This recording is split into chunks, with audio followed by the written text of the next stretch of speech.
Good morning from Cape Town. This morning I'm listing an L34.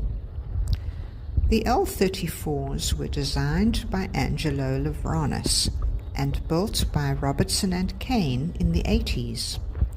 These yachts have aged remarkably well and have held their value on the second-hand market. The moderate beam gives a good upwind performance, and the L34s have been raced in South Africa with great success. The yacht's speed and agility makes it competitive in various classes, and it can hold its own at club level and offshore racing events.